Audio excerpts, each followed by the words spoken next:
Welcome to Cinekuest video. We continue with our video game films.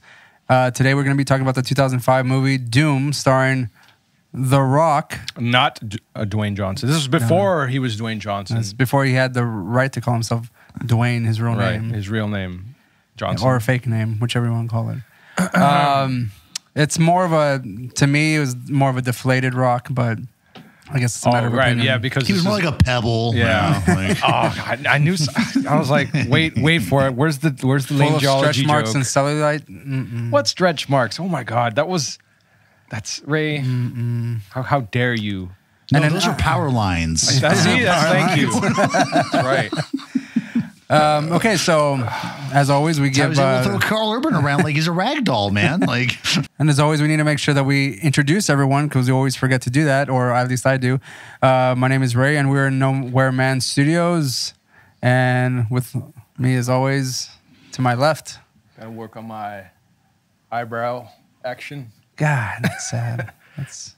yeah, they both go up. You can't control one. They're just like, it's just, Are you having a little bit more? You guys more of an arch. Am I having a stroke or am I winking? Jesus. That stays on the video. But This is Roland. And representing the Pacific Northwest division of MoQuest Studios for the time being. Does it smell like toast in here? I don't know. I smell pennies. But Burnt toast. As usual, unfortunately, it's me, Daniel. Hey, guys. With the all day IPA, as usual. Damn it. Yeah. My kingdom. Linchpin. No. We shall get founders to sponsor us at one point. Even if it's just one time, we will have made it. The mountain. I think we might just have to quit podcasting if an actual reputable, well-known fucking sponsor goes, hey, okay, we'll do one episode. Here you go. And we'll send you a case of beer. No, what we got to do is start hitting up the. Hopefully they'll make a comeback down here. The microbrews and shit in the valley. No, we're gonna be the podcast that gets paid in fucking 6-packs and shit. Yes. Yeah, it's all gonna be the barter economy. It's fine. Is there a Patreon for booze? That should be a thing. I'm sure there is. And should be a thing. Specifically, Patreon tier for booze. We want booze bucks. The beer contributors. Maybe, I don't know. Yeah, we call it the Patty's dollar level or something like that. Okay, and as always, we give some information about the video game Doom, and that's what Roland is going to do for us right now. Just a little. I was telling you guys before, there's really not a whole lot. I mean, there is and there isn't, but as it is, they're trying to keep this brief for Ray's sanity. Sanity, yes. Sake. Because I edit the videos and they can be kind of long. But remember, if you're watching this on YouTube, please like and subscribe and hit notifications somewhere. I think it's on that end. Would be nice. Please do it. So the great thing about Doom that you will probably like, Ray, is that for the most part, there's not a whole lot of backstory to the game itself. Story-wise, it doesn't actually start coming together, tying the room together until I think the last 2 games, which that was in 2016. Now, for a fucking series that's been around since the early 90s, it took them quite a while before they actually started, branching out or fleshing out the. Well, yeah, and there's secondary media, not just the games and this movie we're going to talk about, but there was apparently a board game, a couple, a novel, I think. Yeah, there's a few. Were there comics? Yes. I just so there's some kind of expanded media trying to explore this world and flesh it out a little bit, but we don't even have the fucking name of the main protagonist you play as in this fucking series. Right. That so this is a you're probably not aware of this, Ray, but this is a sort of a common video game trope where you play as a nameless character, and because that character is supposed to be you, you're supposed to. It's sort of like I guess a lazy man's way, but not quite lazy, but a way to establish the immersion at these times. I mean, there wasn't too much lore that needed to be had. I mean, it's just bang, kill, fucking Doom monsters. was one of the earliest first-person shooter games, and this was I think the only one that came before Doom was Wolfenstein, actually, made by the same company. It Interactive, and a fun little piece of the lore that I think, I'm not sure if this is like a fan derived thing, but the main protagonist in that you play as in Wolfenstein, William Black, because I don't know Polish names. It's BJ Blazkowicz. Blazkowicz. Yeah, he's got a funky ass name. Yeah. But it is suggested that Doomguy is the great grandson of the guy from Wolfenstein, which is fucking hilarious. So the Doomguy thing is actually I think that was what fans started just calling the character. He's just Doomguy. He's Doomguy. I think they also just Doomguy. Yeah, they also. And there wasn't any like different characters to choose. Some like nameless characters to choose from. It's just you are that one nameless Marine. I think they also called him the Sarge, like in the movie, but I'm not too sure on that one. It was mostly Doomguy, and again. He doesn't really get an actual official name until the Doom 2016 iteration of the series, in which they call him the Doom Slayer or the Slayer. Yeah, so he doesn't really get a name. He's not, Sergeant Major Dick Henderson. He's just, the Doom Slayer or the Slayer. Right. And he doesn't have any speaking lines again until the Doom Eternal, actually, and it's mostly just like rah, kill, rah, and angry. No. Yes, right. And in the end, where he says no, that's that's Do you have anything to say before you kill me? Yeah. No. Blah. Like, okay, yep. That keeps it easy. Keeps it tight. I'm gonna go and just zip through the Wikipedia here because, I was telling you guys before, this is one of the few ones that I've seen that does a pretty good job of organizing the information. And that is to say, just all of the different versions of the game. They've got a little timeline on there. They've got all the spin-off information, the movies, and so forth. So here we go. Doom's a video game series, a media franchise created by John Carmack, John Romero, Adrian Carmack, Kevin Cloud, and Tom Hall. Series focuses on the exploits of... Remember that name, Carmack.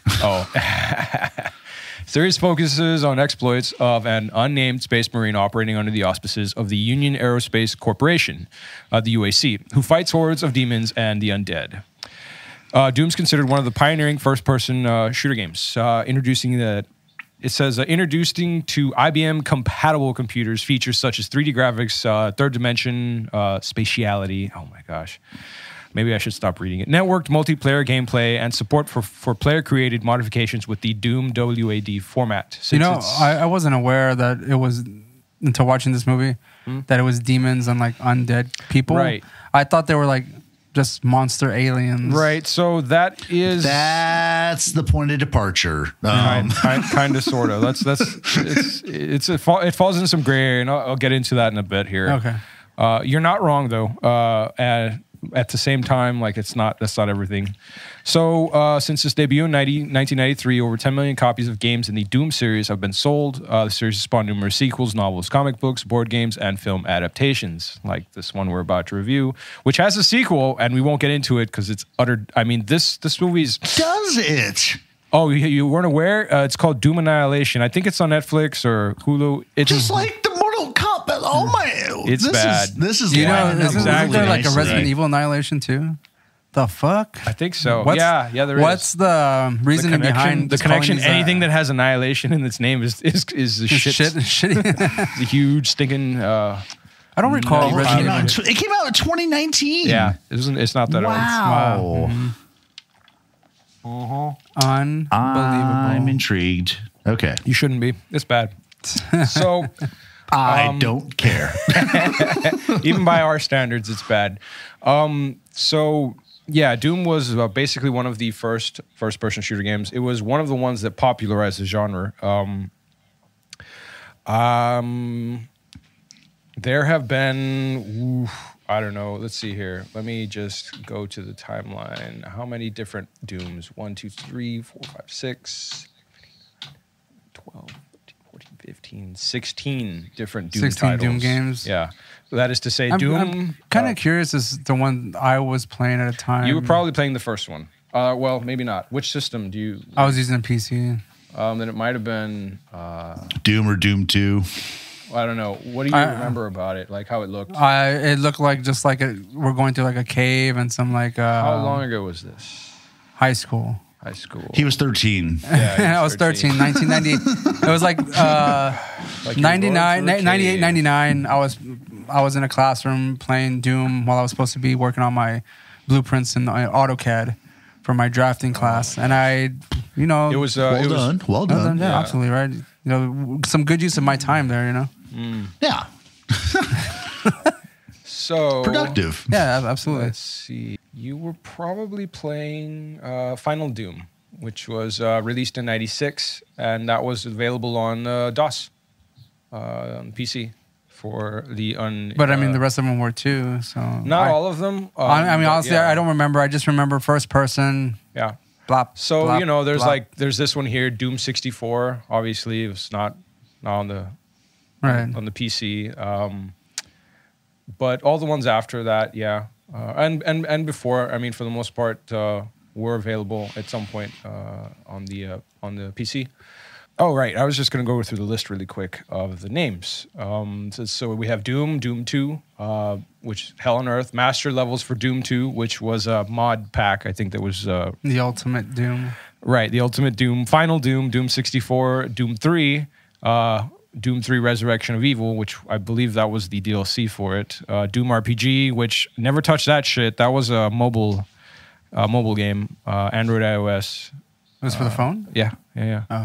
Oh. Doom Resurrection, a Doom 2 RPG, Doom 2 No Rest for the Living, That's Doom confusing 3 as fuck, man. BFG edition, Doom VFR, and Doom Eternal, which is the There's latest. going to be a Doom like for the Oculus, right? Unless there isn't one already. Doom VFR. That's it. Virtual.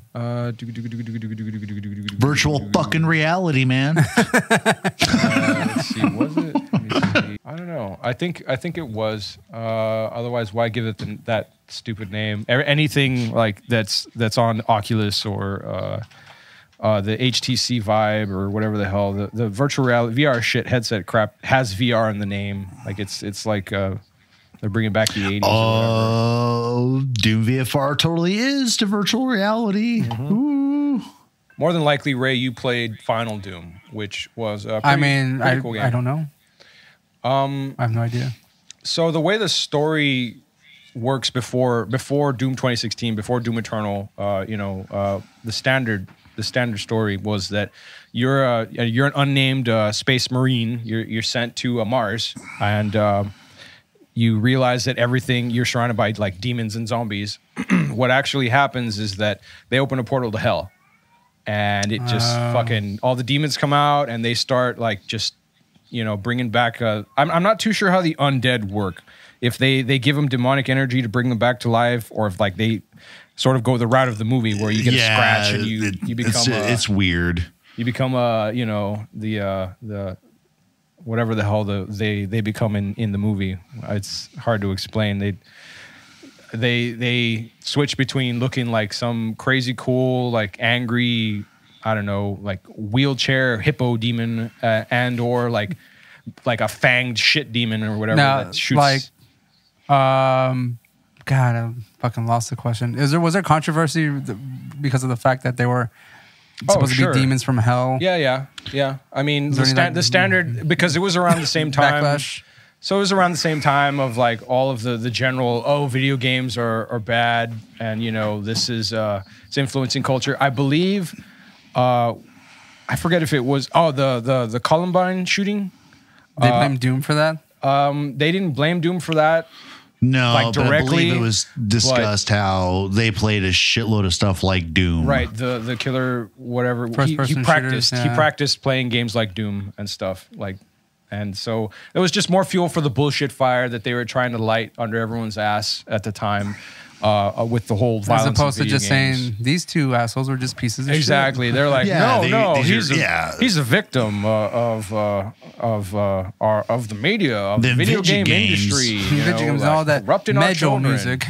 Corrupting our children. They're listening to Metallica and Marilyn Manson. Yeah, bunch of morons. So yeah, that's pretty much the background story to that.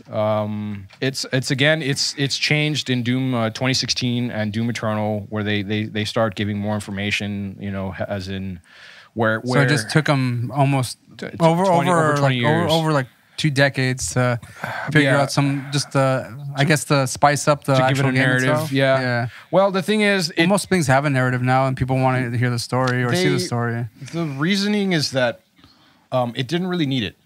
Doom has always just been a very cut and dry kind of thing. Yeah, very like sort of. Well, the game is mostly about the gameplay itself, and like the guns and the monsters and shit that you go through there, the environments, and that's it. That's pretty much it. Like it's very, very straightforward.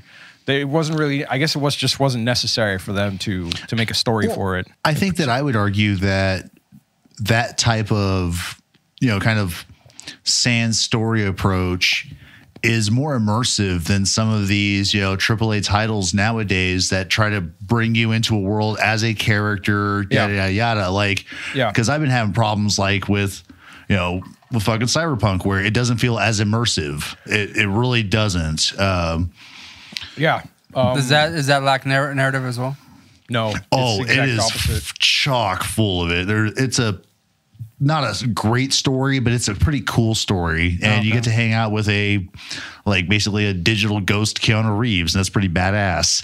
Cool. Yeah, it's pretty much just like a movie with Keanu Reeves in it. But this one, I mean, obviously has Doom nothing to do with that. But with Doom, you're just like, you just pick it up and off you go. I have a pistol, and gonna shoot. You got the knife though, right? Because in Wolfenstein, you kicked him, I think. No. There was no melee in Doom. What you would get was this power up that would allow you to punch things. And at that point, like you'd murder everything in one punch, and that was it. One Punch Man. There was never. I'm still trying to get you to watch that shit. I know, but I can still throw the reference out. Fuck. No, you can't. You free country. That. You don't deserve it. Kind of. Nuh-uh. Aww. Yeah. He's saying Rude. He's saying that to the free country part. Yeah. So there was no melee in Doom, as far as I can recall. With the exception of that. Because Yeah. I want to say Wolfenstein 3D, like you Was can there? kick, I think, or something, or they yeah, brass that's right. knuckles or something. Yeah. Like I do remember that because I think that was also that carried through all of the Wolfenstein games. That so it's kind of weird that a game developed by basically the same folks, didn't kind of carry that over. Right. So particularly in a game where it's like, oh, I'm one guy against the hordes of hell, and I can't even put my hands up to block or anything. Yeah, you run out of bullets and you're fucked. That's mostly it, really. Like, that's the beauty of Doom. It's very, very, very simple. Do you want to go into any sort of history with the game? My history, I've played most of our personal histories. Yeah, why not? I probably. Basically my experience with Doom is what I told you earlier about playing it in the classroom while I was supposed to be doing my work. Mm-hmm. That's about it. That is work. Same thing. It's even better. More constructive. You know what I mean? Yeah, schoolwork, boring work. Bullshit. You don't need that shit. How many did you play it on PC or what? Me? Yeah. Yeah. I played. So I played. I had played the first Doom on the Super Nintendo. I had the 32X for adapter for the Genesis, so I owned Doom 2 for a time when I could get the fucking thing to work. The game worked fine, but the fucking 32X was such a bitch to It had these metal sort of plates that you had to put inside the cartridge slot to hold it open. Also, for some fucking reason, like you couldn't just plug in the cartridge into it like you would the Sega Genesis or the Super Nintendo. You had to have these two little plates on the inside of it to hold the flaps open. What I don't know. Idiot engineered that? An absolute asshole, because like my brother and I just wasted money on this thing. And what system was this? It was an adapter for the Sega Genesis called the 32X, which allowed you. It gave it more memory and like allowed you to play just prettier games. All them kids out there don't know any about those struggles, man. Oh, it fucking sucked. But it was cool when we could get it to work. Let's not even go into booting into fucking DOS and trying to install shit in DOS. Like, holy fuck balls. Cool. Let's learn some command line. Hooray. Get that shit. But of course, there's all these like nerds out there with like, internet access now. And they're like, oh, well, I did my own Arch Linux installation. Yeah. I built my operating system from the ground up. Yeah, guides and guides. Oh, you know what we had in 1995? That's so cute. Fucking our parents pissed off because they couldn't figure it out either. Right. Yeah. or Case in point, going to another first-person shooter, Duke Nukem. Oh, fuck yeah.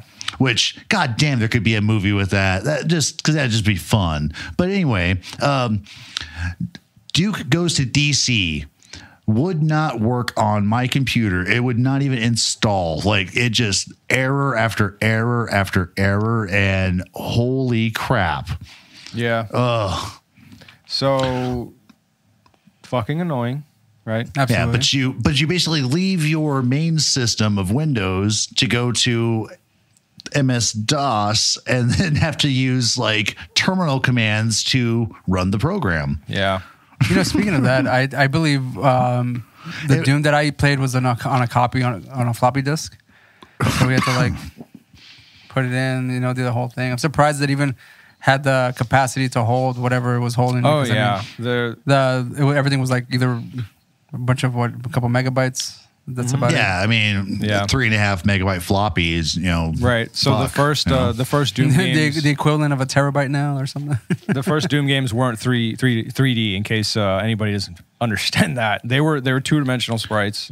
Yeah, it was like, but they brought in but I think that 3-dimensional spatiality that you referenced from the Wikipedia article, it's just because you literally had goons that would walk towards you, right? As you got closer to them, so it gave you the perception that it's like 3-dimensional, but it was still like very just spritey 2-dimensional feeling. Because because I look at Doom and think back to Wolfenstein, because they also called that Wolfenstein 3D. The levels themselves same were shit. The levels were 3-dimensional, but the way you moved and the way the characters moved, they were 2D sprites. I mean, I recall it being very pixelated and stuff. Yeah, so. That's why. Oh yeah, that's what they were. It's like everything was drawn in MS Paint. That's easiest way to describe sprites, 2-dimensional stuff to people. Yeah, you probably just insulted a whole subreddit of MS Paint art or something out there, and we're real artists, motherfucker. Oh yeah, come get me. So first they have to like give us a spend dislike, 6 hours on a paint job to do a fucking a protest poster, and then they got to go find a printer. You got to go Kinko's or something. Crack out the dot matrix. Come at us in the comments, all right? If you want to do that. Please, we'd love the input. Good or bad, we just want to hear from you guys. So just to engage. I played most of them. I know I played Ultimate Doom and Final Doom. I've played Doom 64. I have Doom 3 and Resurrection of Evil on the PC there somewhere. Is it on Steam or on? Yeah, it's available on Steam. But I played it before on the. Actually, that was the first time I played it on the PC. That was the first PC game of Doom I played was Doom 3, because all the others I played on consoles. Let's see. Doom 3 BFG edition is just Doom 3 on crack or whatever. Then there was Doom 2016. I have that as well. It's a lot of fun. And then the latest version is Doom Eternal. I have that, but my computer's not good enough to run that shit. So basically, it's so pretty. Yes, it is. I know regarding this game and the movie, Doom. It said that it took most of its lore from Doom 3. Right. They were released around the same time. Doom 3 was in 2004. Doom 3 was 2004. So and that must have happened pretty quickly if they loosely based the movie off. Yeah. The filming must have gone really fast. Yeah. Well, if that's the case. I mean, I don't know. I really don't know, because games do take a little while to develop. So there may have been just this kind of like hand in hand down the aisle approach. That's true, yeah. As they're developing this, then people get like, well, Because also Doom's an incredibly popular game, but it had been, what was, you got the Wikipedia right there, Roland, and so do I, but I just don't want to alt tab because I'm lazy. But, there was a pretty big time gap between like the last like Doom game and Doom 3. Yeah. Doom, the sequential Doom 2 was early mid 90s when it was released, and Doom 3 was dropped in, was it again 2004? So it was basically about a 10-year gap between actual, because they did have the other final Doom 64, but those were basically the same. Like it was like a reboot. I don't really count those or count some of like let's make this a special edition of the same game and add some levels or whatever. I don't count that as a new product. So I'm looking at the development here for the movie, and it was funny that we mentioned the Columbine High School massacre because apparently it was one of the things that prevented the project from moving forward. They had, like 10 years later? Well, the rights for the movie were actually they were acquired around the time of Doom 2. So that was okay. So 96, 97, Universal, probably. Okay. Universal Pictures. I can't remember when the Columbine shit popped off, but I think I want to stop real quick. Are you going to start talking about the movie right now? Yeah. Daniel, what is your experience with Doom? I cannot say if I played the first Doom game. It's not in my memory at all.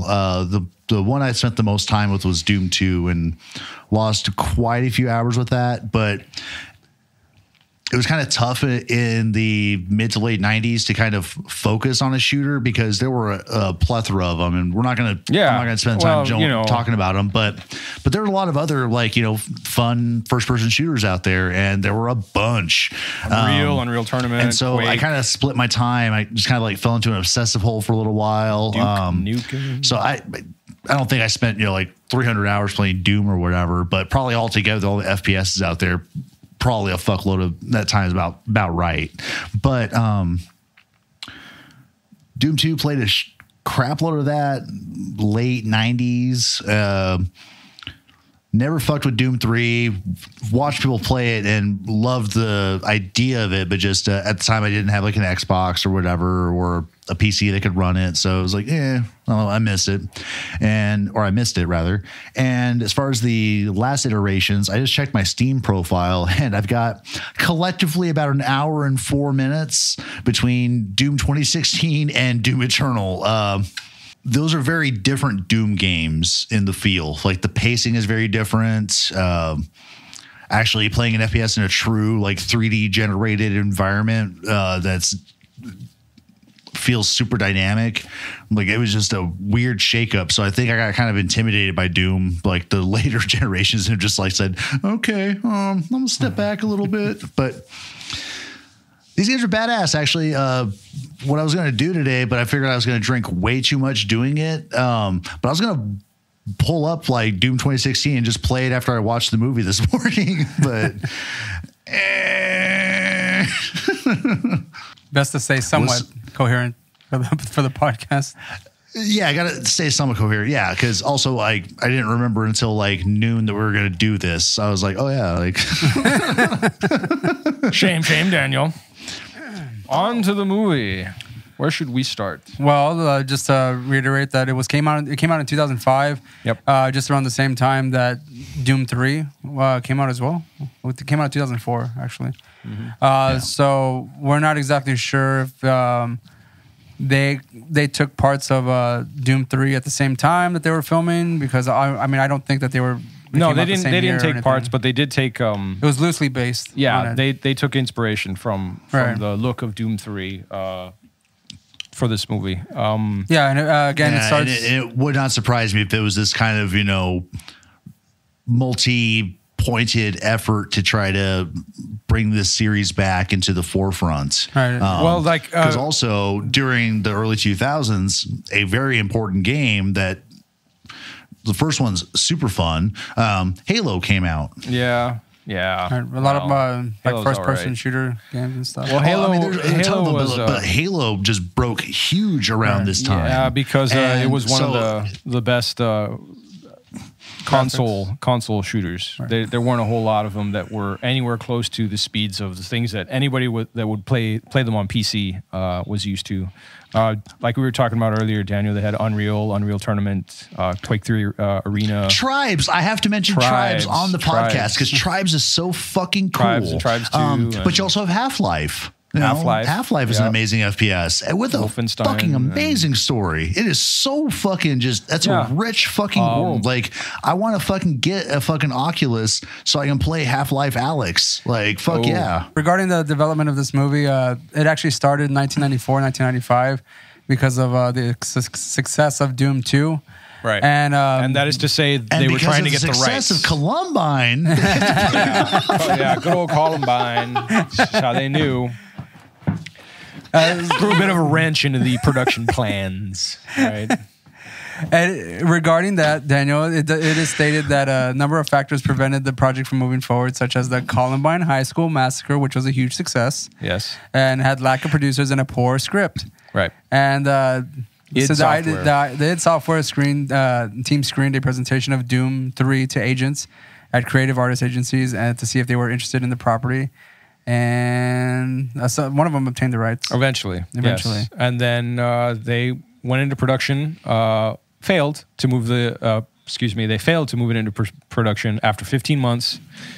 And I found it interesting that they, I guess, tapped Edgar Wright and Simon Pegg to polish the script's dialogue. They tried to. But they said, they were declined. Pre-production rate. When was Shaun of the Dead made? Wasn't that 2003? Might have been. That sounds right. Daniel, I'll Google it. My keyboard's closer. 2004, Shaun of the Dead. Okay, so I guess that might make some sense. If they were still trying to fix the script a year before it actually was We're working released. on something good. That's what it was. Or you know what? Maybe this would have been a much funnier movie if. Mind you, they had done a bunch of TV shows in Britain before this, so I mean maybe that's the reason why. Maybe. They did consider Arnold Schwarzenegger for the lead. Obviously, that would have been amazingly cool.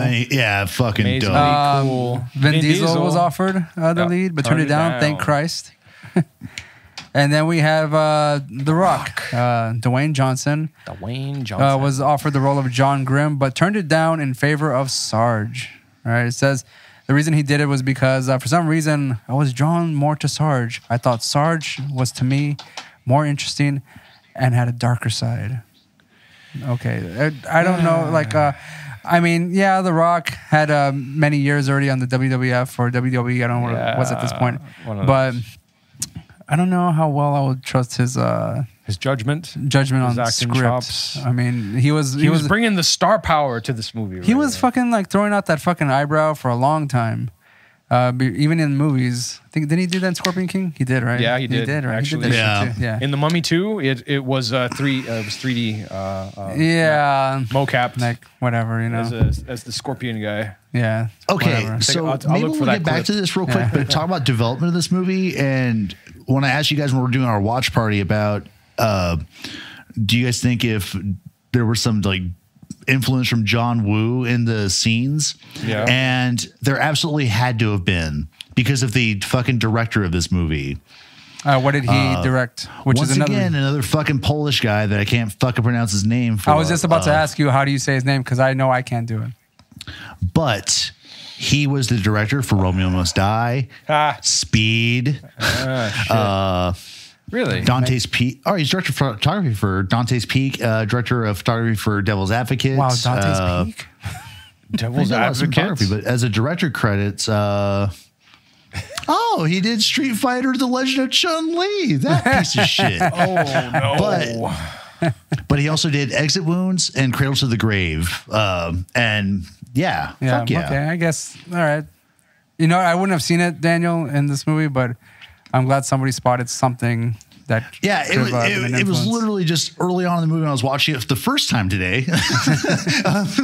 But just there was a scene where, the dudes light somebody up with machine gun fire and the guy suddenly just flies back like 20 feet and smashes into a glass window or whatever. And I was like, now that you say that's that, John Woo shit. Now that you say that, I can see it now because I didn't really think anything of it whenever I that mostly happened. attributed that to Doom the game itself, because that's what happens when you shoot anything in there. I thought they just disappeared. Well, after they die, yeah, but you shoot they them, crumble, they go. I mean, yeah, but they fly around first, kind of thing. You're not wrong. Yeah, no, back to hell. So regarding this movie, we have a lot of I think it was acted fairly well. Most of their people. These guys, I think, a lot of good talent in there. Their careers were probably like, because they were probably not super great actors at this point, but a lot of these guys have come into incredibly just.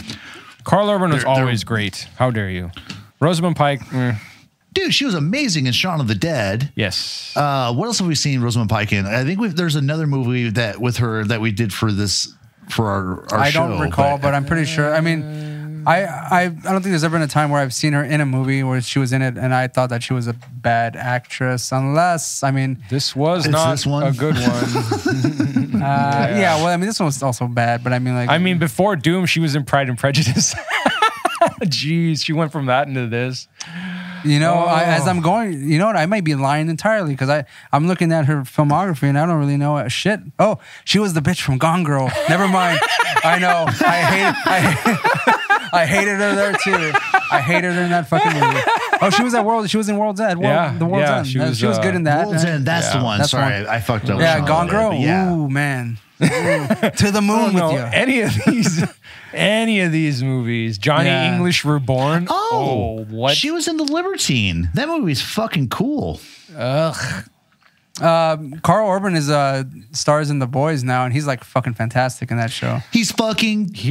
Hank McCoy. He's fucking Bones. in Star Trek. I mean, that's... Oh yes, absolutely.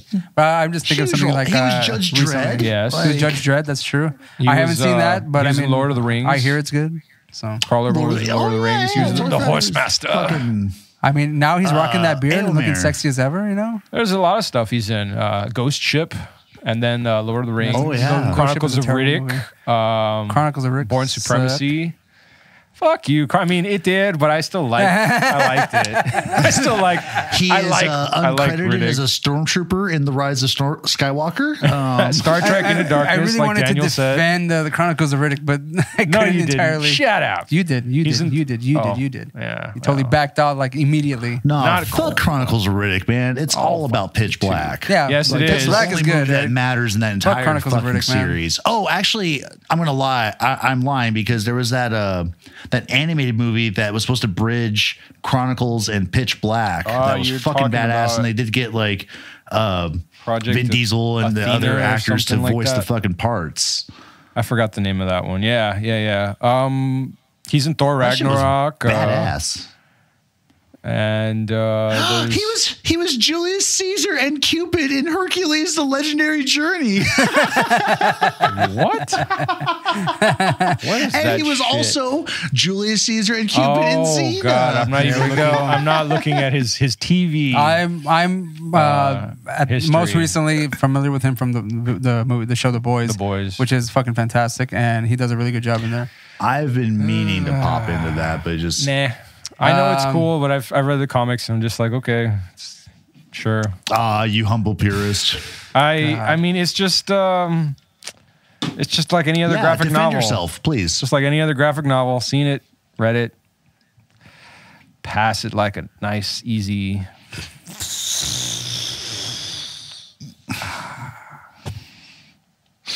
Yeah, you got the cross down thumbs, man. You know it's serious now. Yeah, you bitch. There was a few fangirls done. There was a few instances where Roland, I mean, innocently mistook the guy who. Innocently, that's not what you fucking said, you assholes. He's carrying is it the Gatling gun? Is that what it is? Yeah, the minigun. Chain gun. Yeah, the minigun. Yeah. I was like, he looked like what's his face from Predator, from the guy who plays Mac in Predator. And immediately, what do I get? Oh, is he? They all look alike to you, don't they? Right. The effect of them, the pictures coming in side by side, will be about right here, and then you decide for yourself, right? So I got hit with the oh black don't crack, does it? Hey, Whitney said that shit, right? So, anyways, that's what I get. That's why I can't say shit. Didn't she die from crack? Jesus Christ. So, anyways, regarding the last movie we were watching? We were watching Resident Evil, and the leader of that little platoon I said of it was Tony mercenaries. Todd? Yeah, that guy looks like Tony Todd. He did. He looked like a young Tony Todd. But fuck you. Why you get the hell to get away with that shit, and I get screwed? Exactly. Double standards. Because I believe Ray said he looks like a young Tony Todd. No, he didn't. He said when we first saw it, he's like, "Is that Tony Todd?" No, I said when I was watching, I was like, "Oh, that kind of looks like Tony Todd." Although I did think that the guy who was the husband, I thought he was fucking Thomas Jane for sure. I knew that guy wasn't fucking. yeah. I knew that guy wasn't fucking Tony Todd, but I thought that guy was fucking Thomas Jane for real. Yeah, but it wasn't, obviously. No. But you get a pass. All right, fine. So, anyways, the characters, the people who play the characters in this movie, I mean, I think they did a pretty decent job. They did, and it's just weird. It was pretty surprising to me, honestly, because I've never seen this movie before, and I was expecting complete another shit show, and it was pretty like much what you got, but like it was presented by good talent. But yeah, so like it helped the movie, and I felt like I enjoyed it a little bit more for these characters in here, with the exception of The Rock. I like The Rock too. I do too. But I just thought he was deflated. He didn't look as ripped and buff. Another important player in this fucking movie, but he wasn't Sarge in this movie. The guy who plays Portman. Yes. Oh yes. Right. Also, probably my favorite character at this point. He's Richard Brake. Yeah. Comes out in the Rob Zombie movies as of late. That the last time I saw him, I think I saw him in 31. I think that's the only one he's been in because he just seems like a fucking character that should be in every Rob Zombie movie. He's in Halloween 2. That's where I saw it. See, that's Rob Zombie right there. Mm-hmm. Halloween 2 came out in The Kingsman. I've never seen Thor: Dark World, so I couldn't say anything about that. Yeah, Thor 2, that movie sucked. I didn't even really. He was in there. I love Doctor Who, and I still didn't watch that shit. To see Chris Eccleston play a different dude. Oh yeah, he played was it Malik Malakir or something like that? Yeah, the space elf. What else did that guy come in? He came out in Mandy. That's another reason why I saw him. It seems 3 from Hell is what it was. Tremors, Shrieker Island. Holy shit, I don't remember. Yes. I don't remember him there. He played a character called Bill, I believe. Because that stuck out to me too in the fucking wiki earlier. I was remember like, there. He was in a Tremors movie. Shrieker Island. Did fantastic actor. That was the last Tremors movie. I feel like I've seen every Tremors movie. I think. That was the one on Netflix. Oh, okay, then I get John Heater. Yeah, I saw. Oh my god, I don't know what the fuck he's doing in there. Yeah, I saw that one. I saw that shit.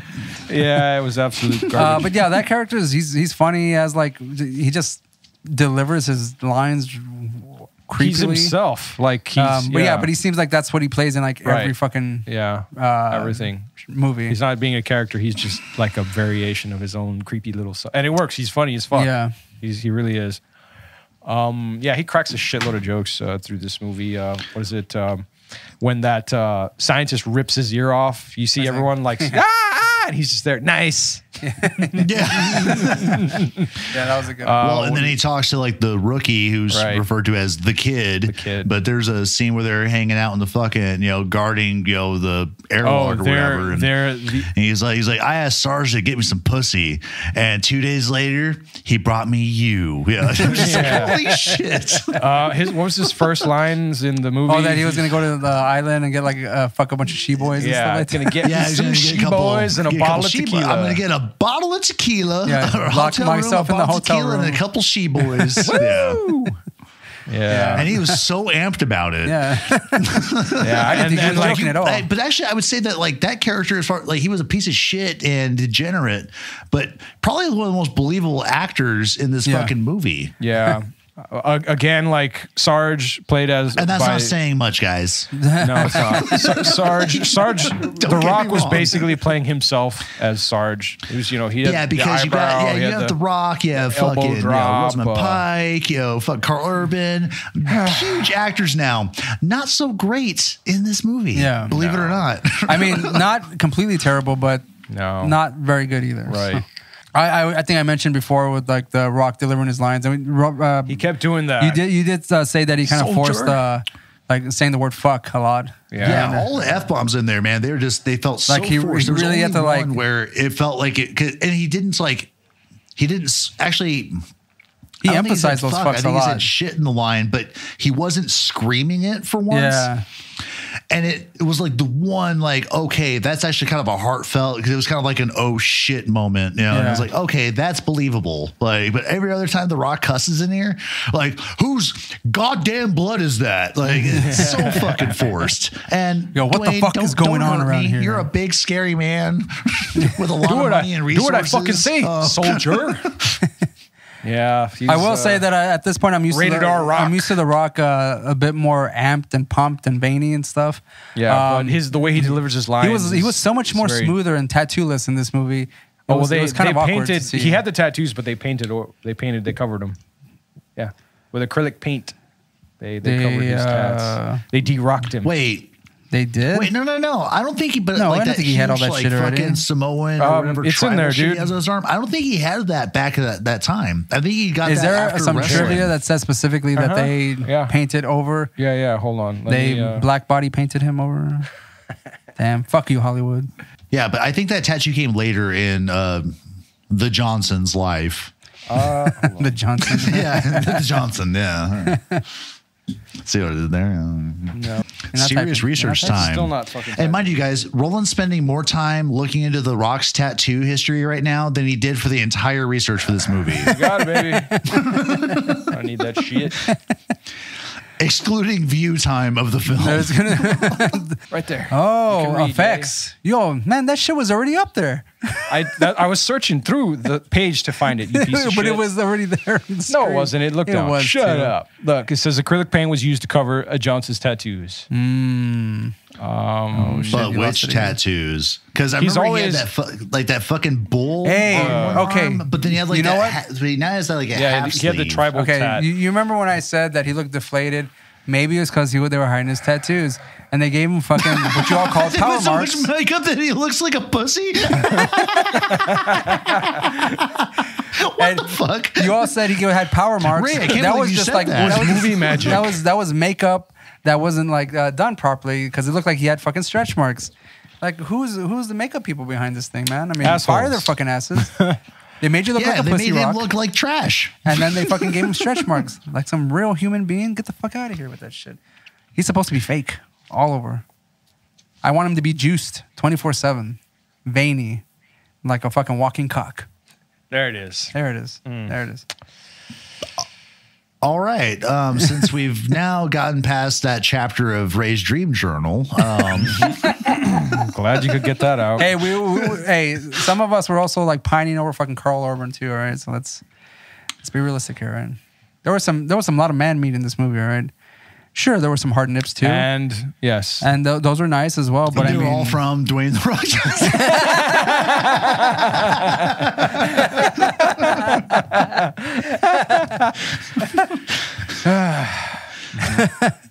Anyways, moving on. Ladies, watch this movie. Moving on to this movie. And dudes too. What else are we talking about? The way it's shot.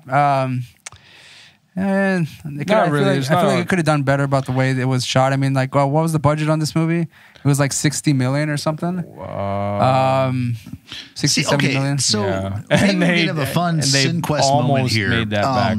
What about the cinematography? Yes, that is correct. Because I don't know shit about like.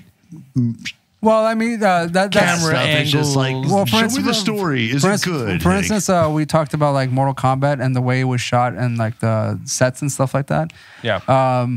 I said like it was like very dark. I felt like whoever was like dealing with like the color grading and stuff didn't do a good job. This one was shot okay. I mean, I feel like the monsters didn't get much due. They were always in the dark. Yes, and maybe that's why like the budget itself wasn't. Maybe like if there was more monsters in here.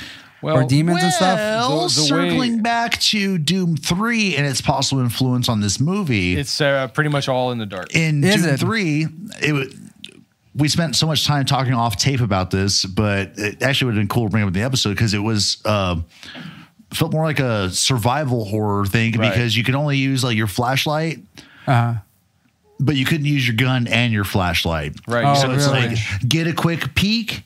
And then start shooting. Hope your fucking musket fire is going to light it up enough to see where your dudes are like escaping to. Well, that makes sense. I mean, as a person who doesn't know anything about Doom 3, I mean, I'm looking at this and thinking like, why can I see the monsters better? Why is there such quick shots? So and I'm not they seeing them changed that properly? in the last two Doom games. They're much brighter. You can see everything, but the emphasis on those is a lot more of just run and gun. But that's a reason why I don't like playing certain video games that are like in the dark because for one, it gives me a headache, and I just see like the it can be a bit frustrating. Well, first off, there's your fear of the dark, and then it's but yeah, so I mean that kind of threw me off, the fact that it was too dark and I couldn't see the monsters enough, and I feel that kind of takes away from the movie itself, personally. I thought the effects themselves are pretty good. I don't know. I think there was a nice balance in this movie with the practical creatures because there are some shots where you see these dudes up close, and the makeup job is pretty fucking good. You know, no, absolutely. Prosthetics or whatever they threw on there, like looked good, and I think it still holds up. I mean, because I didn't feel like it was too dated watching this movie necessarily. I mean, and that's just by seeing like the fucking actors themselves and how young they look. Other than that, but Karl Urban and The Rock pretty much look the same. The monsters themselves, when you actually did get to see them, and like the way that they were, like all the practical effects. I mean, all that stuff looked really good. The shit demons. Yeah, no, and all of the fucking rats in this movie. All of the fucking rats. That was just ridiculous. Rats on Mars. Like in every scene, you hear. Okay, all right. If you turn on the subtitles, you see rats squeaking in everything. Every fucking scene. To our 4 listeners, we have 5 there's now. one Daniel. of you. We have 5. Oh, we have 5. Okay, does it count if we listen to our own self? I've really thought about like space colonization and stuff, but how do vermin get to Mars? Comment below if you have any answers about that. Ray was saying, are they stowing away on they a just ship get everywhere. And, you know, they're getting into those little those transporters too, just like everyone else. They sneak in and infiltrate to get the rats procreate. Like, do they like procreate really fast? Yeah, constantly. And they like have babies like pretty regularly all the time. They love it. Like also, roaches? okay, so in this movie, Less you brought rapey the arc, than Roland, roaches. just now, but there's a technology that humanity apparently stumbles upon that it's basically like the idea of fucking the Galaxy Quest, like fast transportation system. They put the goop over you and then blast you across the galaxy. That. But you basically jump into this little orb of oil of Olay and get zipped to fucking Mars. Now, I wonder about the construction of the UAC base on Mars. Like, did they use the Ark to send the building materials up there, or are there starfaring ships that can get there and just dump a bunch of shit and then use the Ark to dump people? I think there probably had to be like cool to see how there were just like, for a little bit of exposition in this movie, because they do, you know, have some points of departure even from the accepted Doom story now. They could have taken, you know, 30 seconds of that film to just talk about how people like use this to get to Mars, or like vice versa or whatever. Yeah. Maybe they were on Mars already on these. Maybe like, that wasn't the test. They find it and they go, "Fuck, I'm on Earth. Cool." Like, I mean, maybe. I think practically, whatever the fuck. Practical. In practical sense, they may have like had cargo ships that have just taken the stuff up there, and then they could have arced people up there. I don't know. Sure. Let me see. The science of the Doom movie. You know? Welcome to Cinekuest. Maybe they just bring they had the cargo ships dump supplies over there. They built like small like I guess like something to house the people, the workers there, and then they started like arcing more pieces that way. That way they can start building stuff. I don't know. Yeah, it's just so. I mean, it would have taken a long time, you know. So. Because actually, doesn't the movie set up like because of archaeological expeditions on Mars, they found the Ark. Mm-hmm. So people were there pre-Ark, weren't they? Or was it that they found the Ark on Earth and then they suddenly end up, dude, wouldn't it be sucked to be that guy? Like you find the Ark and then you're like, you interact with it and it sucks you in because you don't know what it's going to do. And then all of a sudden you asphyxiate on fucking Mars. Yeah, that would have sucked. Sure. It would have like pretty much been like a Total Recall. Yeah. Like, maybe he had enough time to jump back into the Ark. Like he jumps back, goes back. So what about like the action in this movie? We had practical effects, pretty good action. Have we even really talked about the plot? No. No, what's the plot? No, we have not. No, we have not talked about the plot at all. There's not much to run with. Roland, set us up. What's going on? So it is. Read the wiki. Hold on. Let me zip through it. Also, fuck you. Show us the fruits of your research. So the Sarge, right? The Sarge squad, the Rock. They're all sent to the UAP. Can we call them the Rock Pile? You said UAP. UAP, did it? Isn't it UAP? I thought it was UAC or something. UAC. Oh yeah, UAC. You're still in Valley Union Strange Aerospace Corp. They get called out to the base that they have on Mars where they're doing some research because some shit's going sideways, right? They have three things they got to do. Level 5 event, I believe, is what they called it. Yeah. And they're sent with orders of three things that they need to do, which is tell Rosamund Pike she's hot. That's one. And she should not cover up ever throughout this whole movie. That's two. It's got to be 1.1. So and then get some data. Make sure that the UAC AC is still working throughout the whole movie. It's got to be full blast. Yeah, about 65 degrees. 65. Yeah. 65. I was thinking like 62, but all right, that's fine. But on the subject of Rosamund Pike's tits, real quick, because when we first like introduced her and they're walking down the hallway, it's looking like she's not wearing a bra. But then there's a scene later in the movie where she takes like her little doctor coat off. Yeah, you can see and you see a fucking bra. She's just blasting right through it. Wow, what's going on? Because you see the profile of it. She's really happy to be there. I'm curious. It's Rosamund Pike, man, pretty woman. So I'm surprised they weren't breathing mist and shit in there. It must have been so cold. Throughout the whole movie. Yeah, it's great. Well, yeah, I mean, The Rock probably could have cut himself out of the... Dude, was it The Rock's nipples that cut the door out in that scene and just nobody knew about it? Maybe The Rock was a bad guy. Let's get the scene prior to that. He's just fucking going... But then why did Pinkie run then? Was he scared by The Rock's rock hard nipples or what was going on? Those are razor sharp, Mr. I'm out of here. Just even if you're out of ammunition, you're still a fucking weapon of mass destruction with those things. Yeah, he had a grenade and a pistol, and he's like, "Nah, it's not gonna work." Just fucking took off. That's self-preservation. And we did mention what are they doing up there? They're doing some research. They're archaeologists. The forensic archaeologists. Yeah, and don't worry, guys. Rosamund Pike's gonna fucking remind you that she's a forensic archaeologist about 8 million times in this fucking movie. Like, I almost started an archaeology counter. Yeah, like, it was stupid. I messaged you guys earlier. I was like, and I was only like 15 minutes into the movie. Like, she had just gotten introduced, and archaeology got thrown out so much, and I was like, what the fuck, man? Like. All right. You drink when she says forensic archaeologist and when The Rock says fuck. Go. I will die of alcohol poisoning. That bottle is not enough. We need more than one bottle. Yeah. Yeah, they keep shoveling that shit down your throat the whole fucking movie. But they're apparently doing research. They discovered some humanoid remains on Mars, and I think which had not 23 pairs of chromosomes, but 24. So yes, they were able. Right, they were.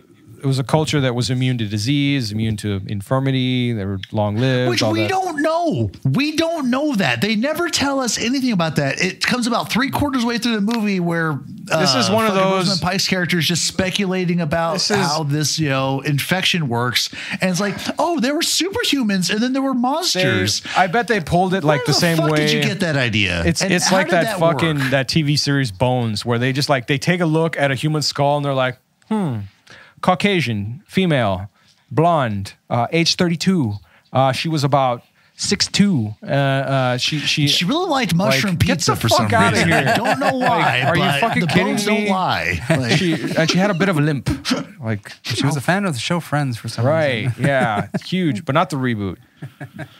She didn't enjoy that one. So I know they were going up there to What, look the for Big like Bang 6 Theory? scientists, right? Ugh. They were going up there to look for like 6 scientists. Yeah, so there was an alert that was sent out to the team down on Earth, and so they were actually there to conduct a rescue operation. They were containment and rescue, basically. right. So, But they didn't find out. Was it Karl Urban didn't find out that they were looking for actual data right to collect to bring back? That was UAP property. They were sent to recover. UAC. I Yeah, like how that. UAP has been internalized, but you're using the wrong context here, bud. Shut up. All right. No, this is the podcast. We need to Union speak. Aerospace Corporation. Beat your ass right now. So, yeah, they were sent UAC there has a to fuck up, and opening the movie, bunch of scientists are running for their fucking dear lives, and we get introduced to Dr. Karnak, or Carmack. There you go, which was a nice little nod to the original game developer of Doom. Yep. Although most people remember what's his face. Wikipedia will not fail you. When people mostly think of Doom, they think of, like you said, they think of John Carmack and John Romero. Well, there's Adrian Carmack. Oh, well. they're probably brothers. I don't know. Nah, they never met in their lives, I bet. John and John are, Until this usually project. the two biggins. And was The Rock's name John? Right? Oh, No, Who's named John was Reaper. Reaper. Right. John yeah. Grimm. John yeah. Grimm. Right. Karl the Urban.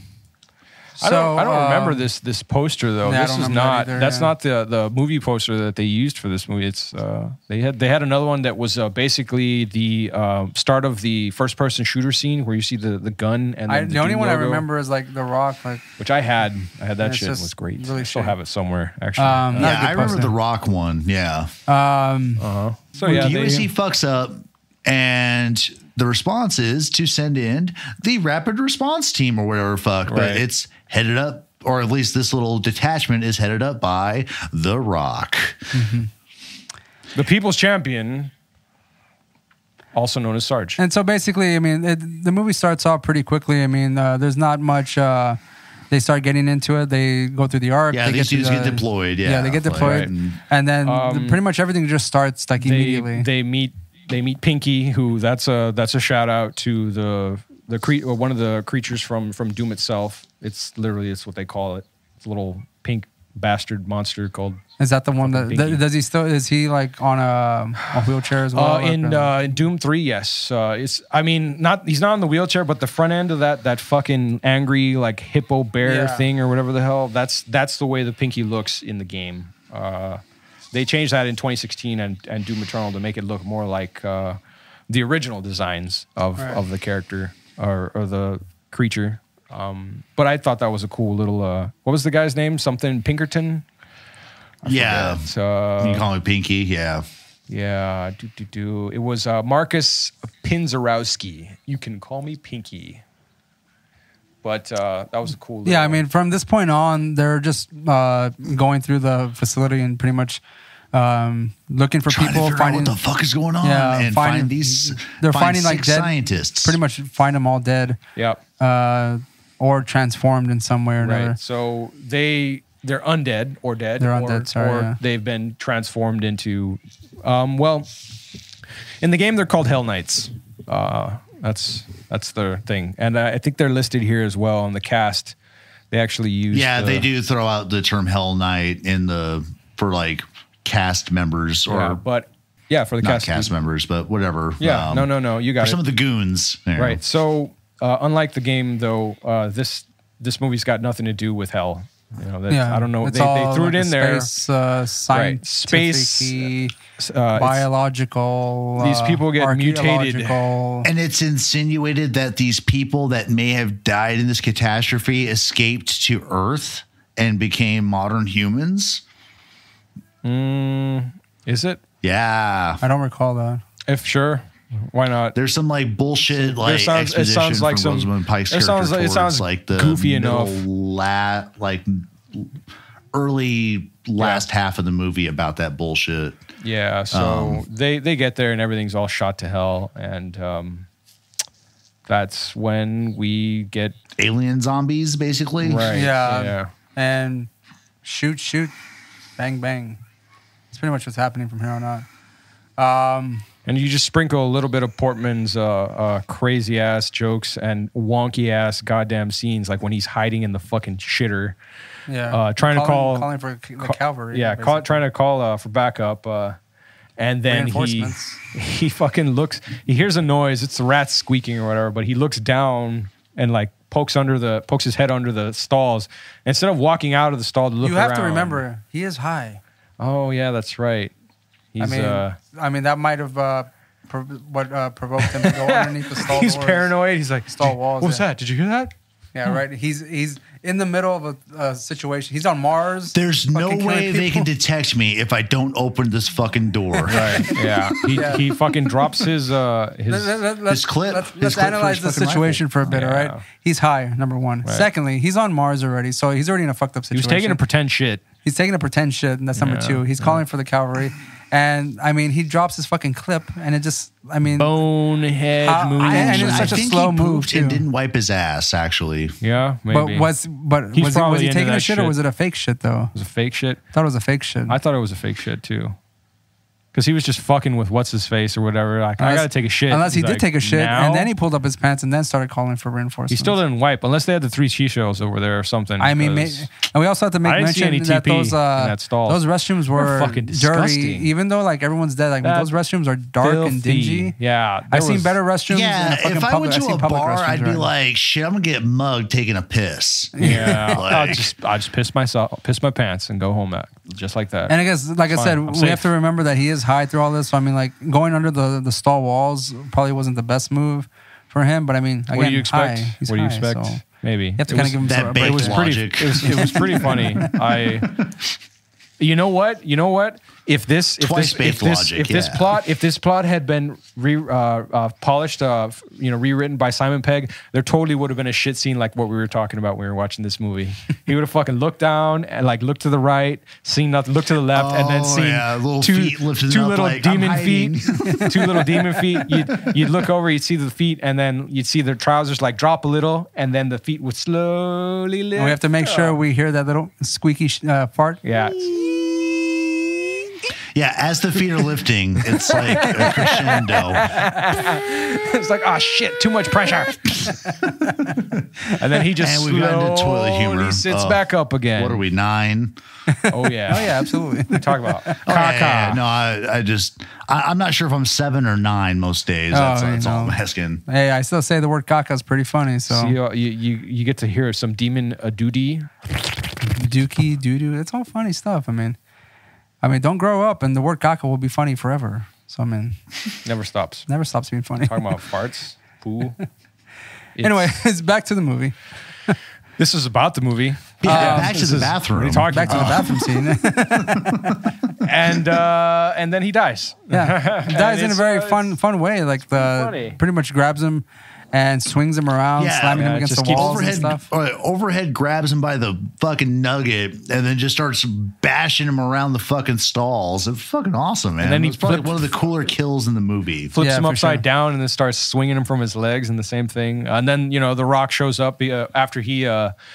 he uses his rock detective skills to unlock the BFG, the Bio Force Gun. Oh, yeah. Okay, swing back to the BFG. So at this station, they're not just doing archaeology. They're also into weapons testing and all sorts of shit.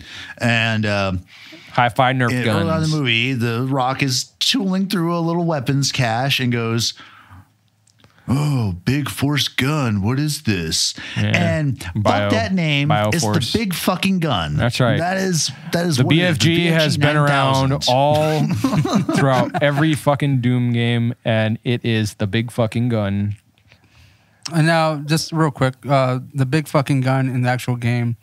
Do you have to find this somewhere? Mm-hmm. Like, is this like an unlocked thing that you have to like unlock a bunch of things before you actually get that gun? No, you find it. You find it. It's always strewn somewhere in the game. It's always available to you?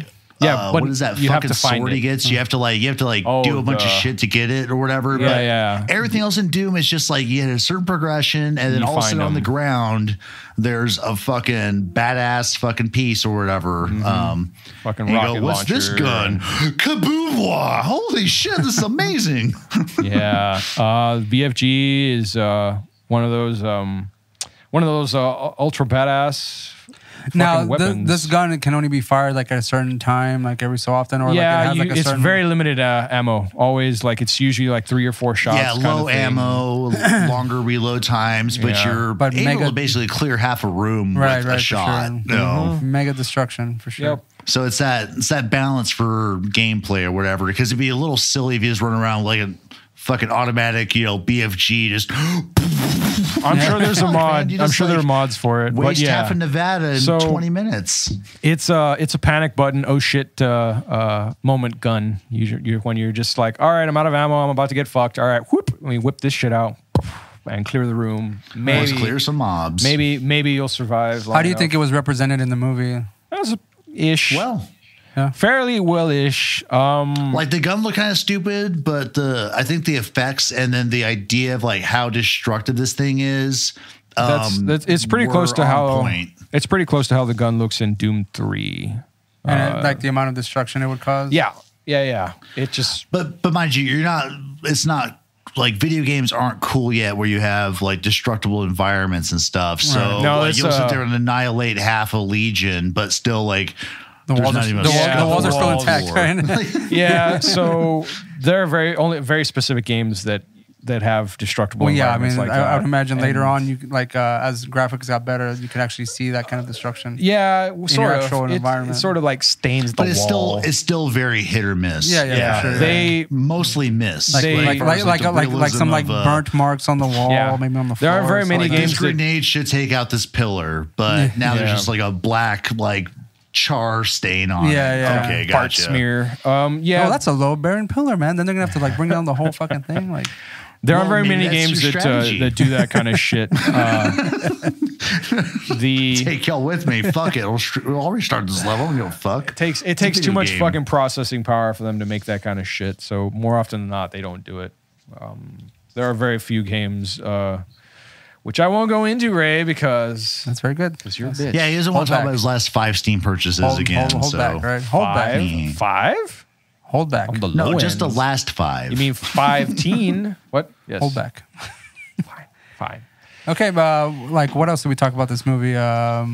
So yeah, it turns out, Yeah, go for it. Rosamund Pike is like we said before, she's the Forensic archaeologist. up there. That's the, And she's also Grimm's Sister. twin Sister. sister. Yeah. yeah, sister. twin. Yeah, they're twins. So estranged siblings. Apparently, they don't talk to each other.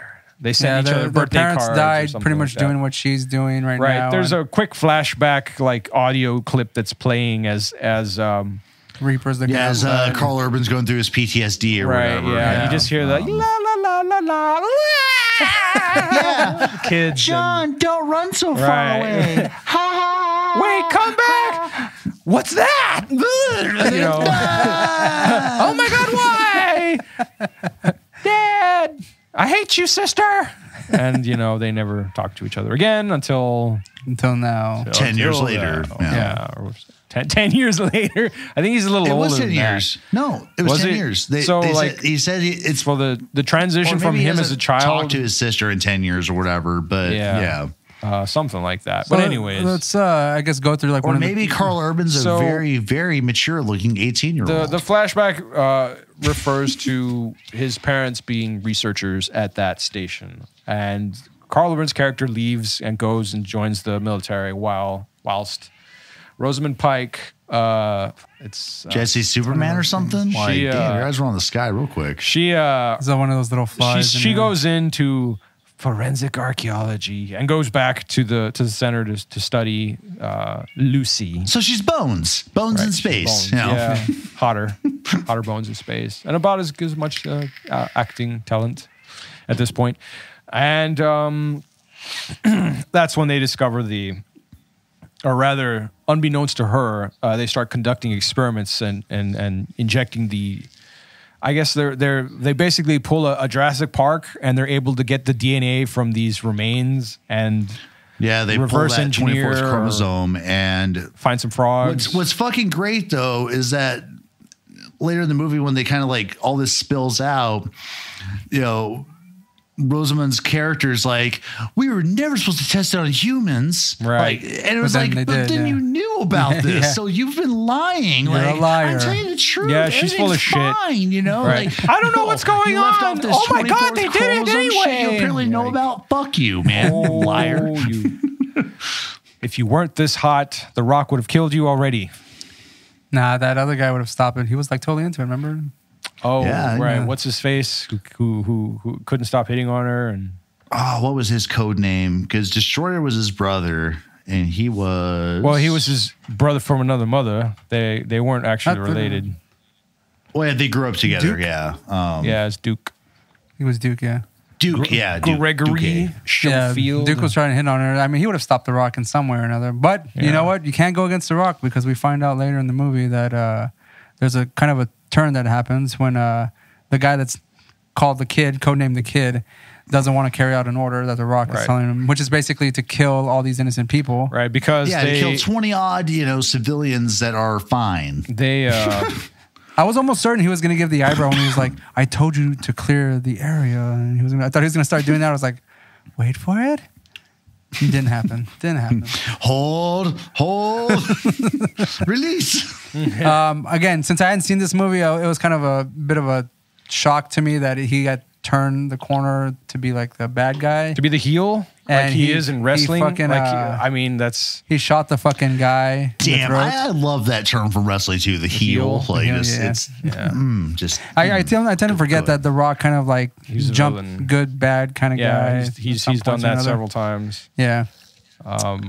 But he killed the Kid, which was bad. Yeah, and he actually, I kind of approved of the whole method. You know, you're used to seeing most people take gut shots or head shots, and he shot him in the fucking throat. And then blood everywhere. And then within seconds of this kid still bleeding out, he's like, mutinous insurrection. It's punishable like death. It's like, well, then technically you're kind of correct. Like, that you're a psychopath, but that was not illogical. Right, yeah.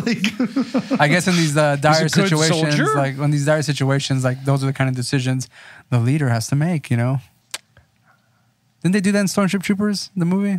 I feel like they did that at some point or another. One of those. I don't know. Maybe. I don't know. We'll talk about that some other time. I remember titties in that movie and big bugs, but fuck that movie because the book is amazing. I recommend it highly, Ray, actually. Yeah, it's nothing like the movie. So good. The Rock turns a corner and becomes a dick. And then basically...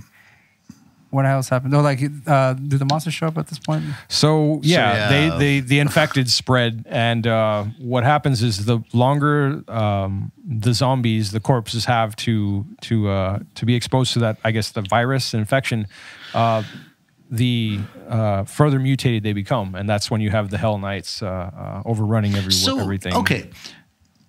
Circling back, just like wondering about kind of the plot direction of this movie, but because there's this 24th chromosome bullshit, which they apparently have in vials and can inject people and, fuck with their, with their genes. Right.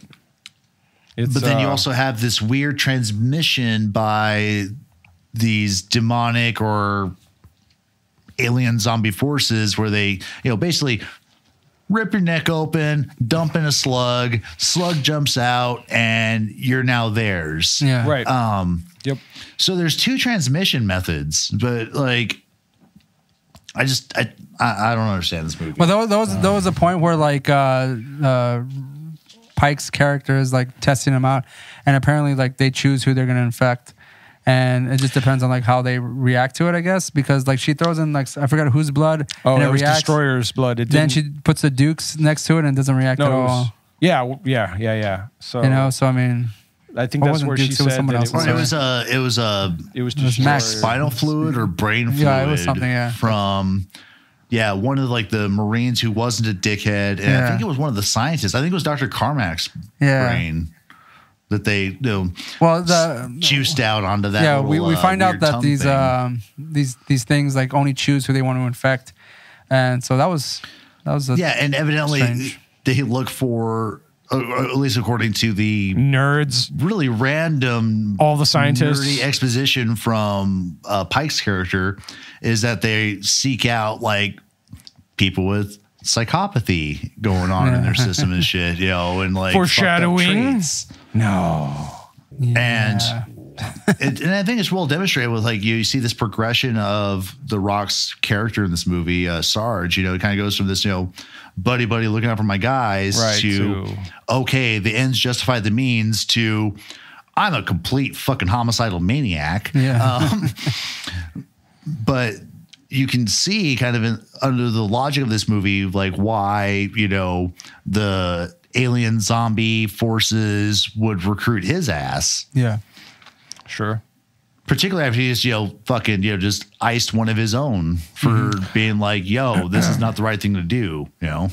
There are quite a few and little... one line that should have been in this fucking movie is ours is not to reason why. If The Rock threw that out, that would have been great. But it's always, I didn't see shit, and I'm not paid to see shit. Right, know? don't question, you're not paid to question or whatever. You're not paid to think, soldier, or some shit like that. I don't know. He plays a stereotype in this fucking movie, but the joke to it is that again his character is supposed to represent, you know, the hero from Doom. And so it was fun to see them flip that. Also fun to see what they actually do to him. And like his last line before he becomes turned is that, what does it say? I'm not supposed to die.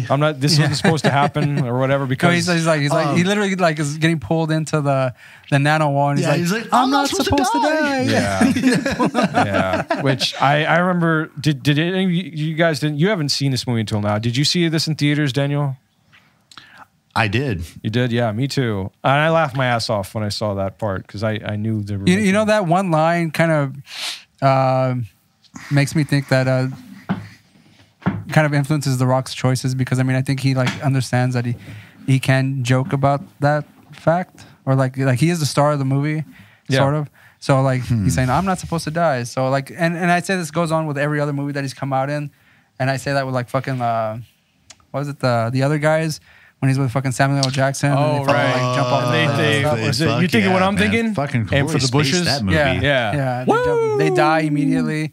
Or I was like, I mentioned earlier. That movie was fucking hilarious. Against you guys wanting to watch it, Hobbs and Shaw, and that movie's just fucking ridiculous. It's just doesn't he like punch a missile or some kind of dumb shit? I don't recall that, but he's like holding on to a helicopter with a fucking chain and shit. Like get the fuck out of here with that. It's really it's aware of actually that movie sounds amazing now. It's really aware about the movie's aware about what it is, right? And so is Jason Statham. They know what the fuck this is a ridiculous movie. It's completely over the top.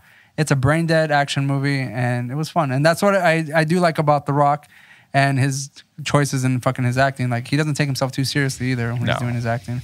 No, and Be Cool, I don't know, he was like a gay cowboy. Yeah, he was, that was hilarious. He was great in that. Holy shit. That was one of the ones I really remember, just like, what the fuck? Yeah. And it was hilarious. And that's why I don't mind him in this movie. I think he's doing a pretty good job. What happens when who's his boss in that movie? It's Vince Vaughn, played by Vince Vaughn, right? Yeah. He's like, no, baby, come on now.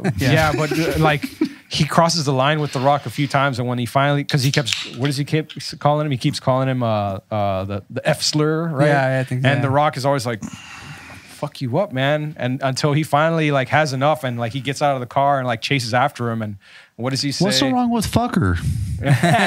What is Vince Vaughn character's like, come on, baby, it's me, baby, twinkle, twinkle, twinkle, twinkle. Like he does this stupid little thing. Yeah.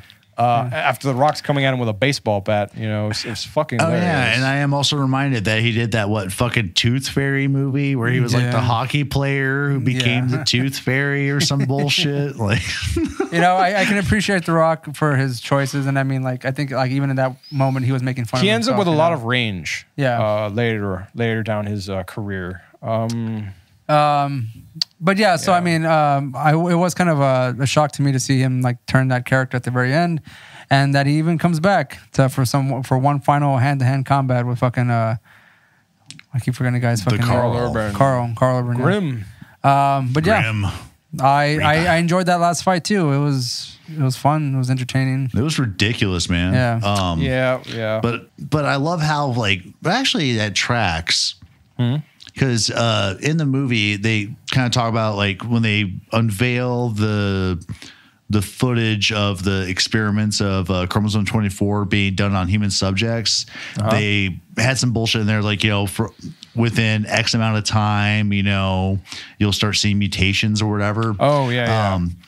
Which makes me kind of wonder about why, like, Dr. Carmack took 8 years to fucking turn, even though he'd been down there and fucked up with the virus or whatever for a while. And so a lot of these other people, because The Rock, you know, and mind you, they have 6 hours of containment of the cordon to like work with, and so maybe in half an hour of being infected or whatever, well, maybe The Rock's turns. Well, maybe and it's just the like NosferROCKtu. You know, like it said, it like infects people with like a certain level of it. whatever craziness and stuff like that. So I mean, maybe he was like at a peak level that he could turn a lot faster than that doctor. You know.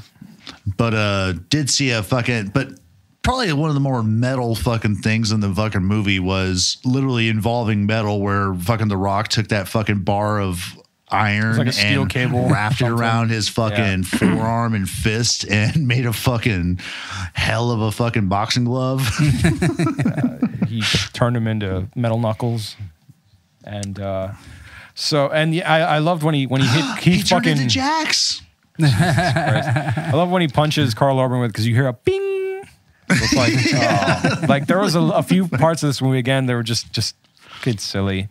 I think there was also at one point Karl Urban drops a mine under one of the Hell Knights, and same thing. You hear like a microwave, you know, ring right before it explodes. Bing, like, oh, come on.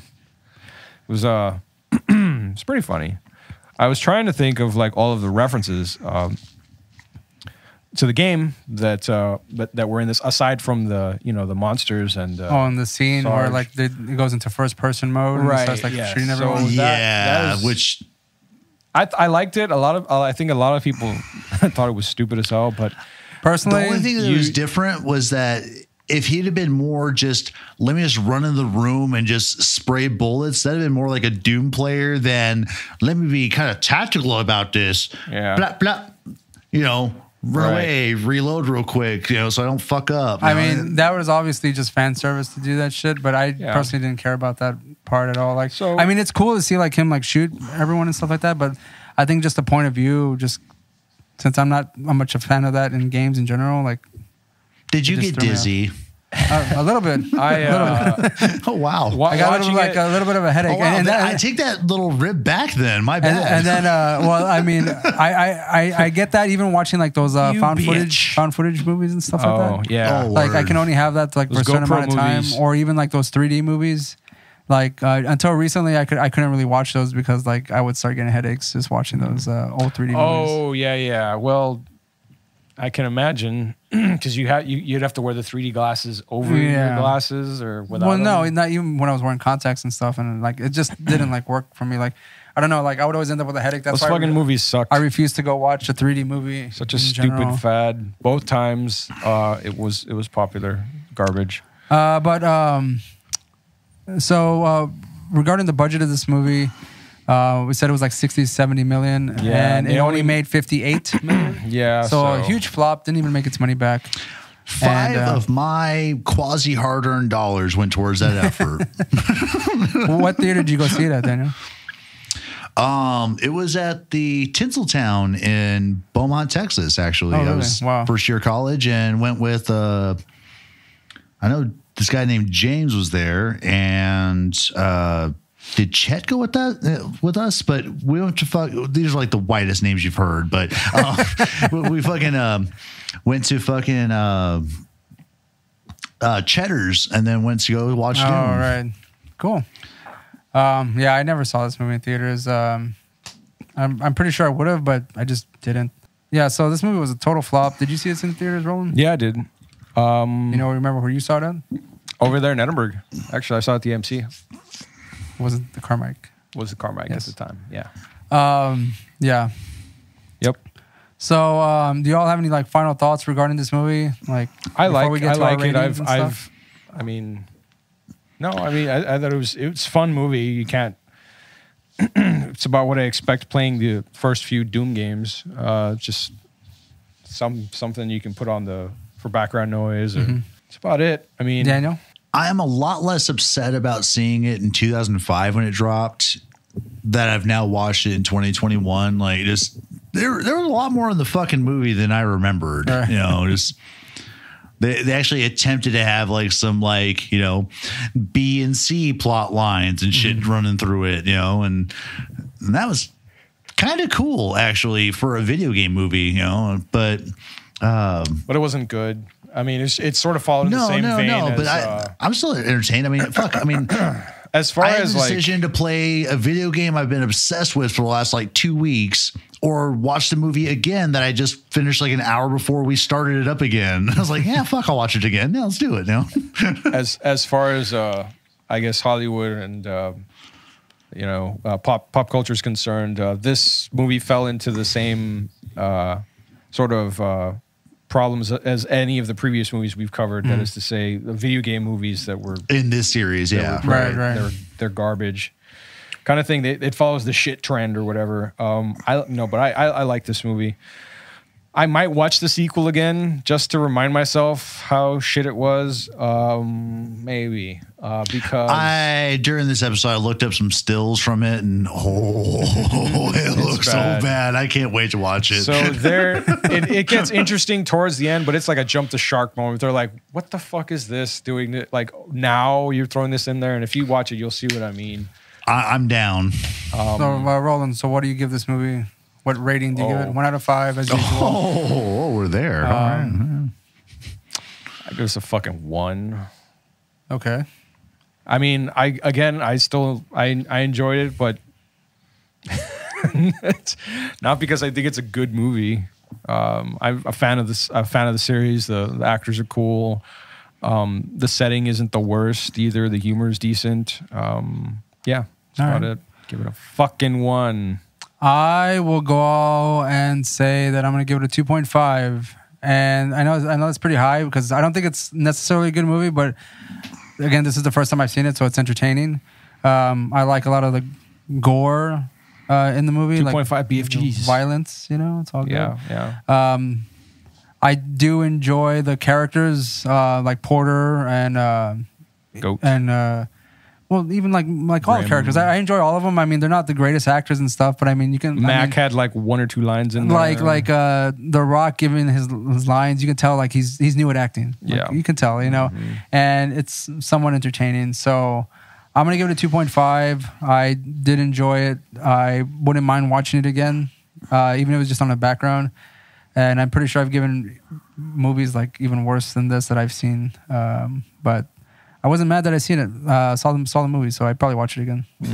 The poster itself is not appealing at all. No, made me really not want to watch this movie. But this is the first time I saw this one, or are you talking? No, about I'm talking about the other one with the Rock. The one with the Rock and the one Rock. Yeah, that does not look appealing at all. Like it looks like it's going to be garbage. But you know what? I like the actors. I like Karl Urban, The Rock. The guy that plays Porter, and even like the other background characters, like I like them too. Like they weren't terrible. So yeah, 2.5 for me. What about you, Daniel? I was gonna go with a 1, but I'm gonna give it a 2, just because as this episode unfolded, apparently I have questions about this, universe they built, and how things actually work or whatever. And it did make me go like, well, how would this work? So kind of like going back to the science of Discworld, thinking logical about the illogical. Just like, well, how would this work? And then seeing like, okay, cool. Like, because this could have been like probably a really cool movie with a little bit more exposition. For sure. And I would have given it Simon Pegg, higher rating, but you could have been a part of this. We really wanted to see that dialogue up, and the feed in the restroom, That was all you, baby. Make that a bit more comedic. That would have been great. Or go scary with it. You have fucking, dickhead, looking into the stalls, all hee, let me get my clip, I'm all baked. And then as he turns around, then you see the feet descend. Yeah, there you go. Like that would have been equally as cool. And then the toilet flush. But yeah. And then you hear the clog noise. It's not a good movie, No. The Rock's swearing in it sounds so forced and everything. And some of these actors whom I really dig today, just earlier days for them, they weren't as good in their craft or whatever. Right. That's okay, because hopefully the same thing is to happen to us. Yeah. And we're going to have our 5 followers turn into 10. Right. And then 15 years from now, we'll have podcast careers. Right. We'll turn this into a living. On a serious note, this movie did actually make me think a little bit, like, how would this work? This is kind of a cool concept or whatever. And for that, it gets solid 2. It gets 2 pinkies. 2 pinkies. All right. Okay. If we don't have anything else to add for this movie, we will be signing off. But as we always say before we leave, make sure you follow us on social medias, Twitters, Facebook, Instagrams. Also, if you're watching this on YouTube, make sure you hit the like, or if you liked it, or the dislike. If you hate us, any of those things, comment below. Tell us why you feel the way you do about us. I'm going to put out a challenge to our listeners. Please go ahead. To challenge themselves. Break out of your shells and yell at us or tell us we did something good. Just one comment from you, even if it's just like, you guys are fucking atrocious, or like Roland's ridiculous, or anything, just something, you guys. Like, if you want Roland to take off the bandana, please leave a comment below. Yeah. Or maybe like, we want to know. We constantly wearing plaid shirts, Amuse me. Roland and I are like just this close to dressing alike in every episode. It really is, like, I'm being really serious. I had to change shirts. Get some bandanas. Get some bandanas. You stay away from my bandanas. Right? I'm gonna come next episode. I'll be wearing a bandana, people. All right, it's gonna have like flowers on it and shit. It's called Paisley. All right, so and any links below to support the podcast or our t-shirts that we have, we can do that too. Not that shirt. Although I just noticed it like in the middle of the episode that we are watching the movie Doom, and Daniel is wearing a shirt of MF Doom. Yes. Check out that cool shirt down there. Yeah. And it says Food album cover. It's a fucking great album. But stop that recording. Again, support the podcast. Follow us on podcast platforms. Click the links below for merch and whatnot, and follow us on all those things. So that'll be it for us. We'll see you on the next video game movie. See you, dudes.